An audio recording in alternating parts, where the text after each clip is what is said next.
বাংলাদেশের বিশ্ব ঐতিহ্যবাহী তিনটি স্থানের একটি ৬০ গম্বুজ মসজিদ। মুসলিম স্থাপত্যের অপূর্ব নিদর্শন এই মসজিদটি বাগেরহাটকে নিয়ে গেছে অনন্য উচ্চতায়।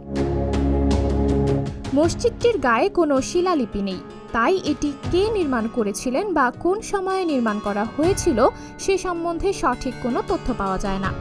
তবে মসজিদটির স্থাপত্যশৈলী দেখলে এটি যে পীর খানজাহান আলী নির্মাণ করেছেন তা নিয়ে কোনো সন্দেহ থাকে না। ধারণা করা হয় তিনি ১৫০০ খ্রিস্টাব্দে মসজিদটি নির্মাণ করেন। জনশ্রুতি আছে যে হযরত খানজাহান আলী রাদিয়াল্লাহু তাআলা আনহু ৬০ গম্বুজ মসজিদ নির্মাণের জন্য ব্যবহৃত পাথর চট্টগ্রাম থেকে এনেছিলেন। আবার কারো মতে ভারতের উড়িষ্যার রাজমহল থেকে অলৌকিক ক্ষমতা বলে জলপথে ভাসিয়ে এনেছিলেন। পুরো মসজিদটি তৈরির মূল উপাদান চুন, সুরকি, কালো পাথর ও ছোট ইট। এই মসজিদের স্থাপত্যকলার সঙ্গে মধ্য এশিয়ার তুঘলক স্থাপত্যশৈলীর মিল রয়েছে বলে ধারণা বিশেষজ্ঞদের। ৬০ গম্বুজ মসজিদের নামকরণের সঠিক ইতিহাস নিয়ে মতভেদ রয়েছে। ঐতিহাসিকদের মতে সংস্কৃত শব্দ সাত ও ফরাসি শব্দ ছাদ এর ওপর গম্বুজ থাকায় এটি ছাদ গম্বুজ মসজিদ থেকে ৬০ গম্বুজ হয়েছে।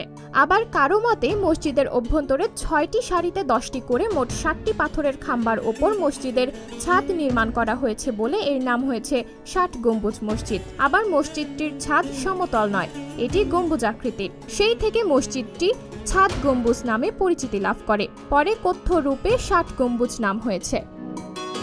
মসজিদটি উত্তর দক্ষিণে বাইরে থেকে প্রায় ১০৬ ফুট ও ভেতর থেকে প্রায় ১৪৩ ফুট লম্বা এবং পূর্ব পশ্চিমে বাইরে থেকে প্রায় ১০৪ ফুট ও ভেতরের দিকে প্রায় ৮৮ ফুট চওড়া। দেয়ালগুলো প্রায় ৮.৫ ফুট পুরু। ৬০ গম্বুজ মসজিদে গম্বুজের সংখ্যা মোট ৮১টি। ৭ লাইনে ১১টি করে ৭৭টি এবং ৪ কোণায় ৪টি করে মোট ৮১টি। দক্ষিণ পূর্ব কোণের বুরুজটি ভেতর দিয়ে ওপরে বা ছাদে ওঠার সিঁড়ি আছে, এর নাম রওশন কোঠা। আর উত্তর পূর্ব কোণের বুরুজটি দিয়েও ওপরে ওঠার সিঁড়ি রয়েছে, যেটি আন্ধার কোঠা নামে পরিচিত। দেশের দক্ষিণ পশ্চিমের জেলা বাগেরহাট শহর থেকে মাত্র ৭ কিলোমিটার দূরে খুলনা বাগেরহাট মহাসড়কের উত্তর পাশে ৬০ গম্বুজ বাস স্টপেজ লাগোয়া সুন্দরঘোনা গ্রামে অবস্থিত ৬০ গম্বুজ মসজিদ।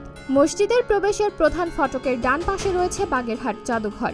এখানে প্রাচীন মুদ্রা, পোড়ামাটির ফলক সহ খানজাহান আমলের অসংখ্য প্রত্নতাত্ত্বিক নিদর্শন রয়েছে। আছে খানজাহানের দিঘির ঐতিহ্যবাহী কালা পাহাড় ও ধলা পাহাড় কুমিরের মমি। এই মসজিদে দর্শনার্থী ও স্থানীয়দের নামাজ পড়ার সুযোগ রয়েছে। ফজর থেকে এশা পর্যন্ত নামাজের সময় প্রবেশের জন্য কোনো ফি প্রদান করতে হয় না। তবে প্রত্নতত্ত্ব অধিদপ্তরের তালিকাভুক্ত পুরাকীর্তি হওয়ায় নির্দিষ্ট সময় ও ফি পরিশোধ করে এই মসজিদ ভ্রমণ করতে হয়। সকাল ৬টা থেকে সন্ধ্যা ৬টা পর্যন্ত দর্শনার্থীরা প্রবেশ করতে পারেন ৬০ গম্বুজ মসজিদ চত্বরে।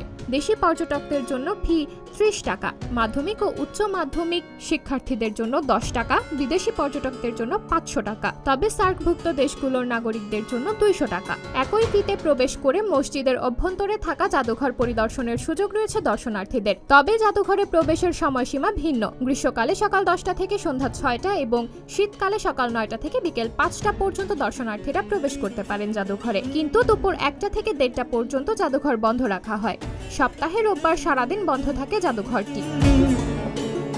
দক্ষিণাঞ্চলের সর্ববৃহৎ পবিত্র ঈদের জামাত ৬০ গম্বুজ মসজিদে অনুষ্ঠিত হয়। বিশ্ব ঐতিহ্যের অংশ ৬০ গম্বুজ মসজিদে পবিত্র ঈদের প্রধান জামাতে দেশে বিদেশের প্রায় ১.৫ লাখ মুসল্লি অংশ নেন।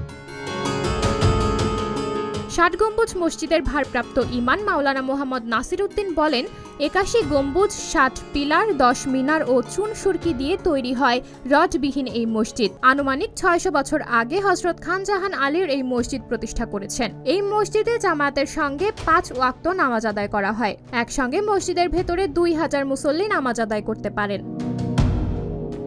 তিনি আরও বলেন, পবিত্র রমজান মাসে ২ জন হাফেজ খতম তারাবির নামাজ পড়ান। এছাড়া মুসল্লিদের জন্য ইফতারের ব্যবস্থা থাকে। ২ ঈদে বাগেরহাটে জেলার প্রধান জামায়াত এখানে অনুষ্ঠিত হয়। বিভিন্ন এলাকা থেকে হাজার হাজার মুসল্লি এতে অংশগ্রহণ করেন। সাবরিনা জলিল, সবার কথা।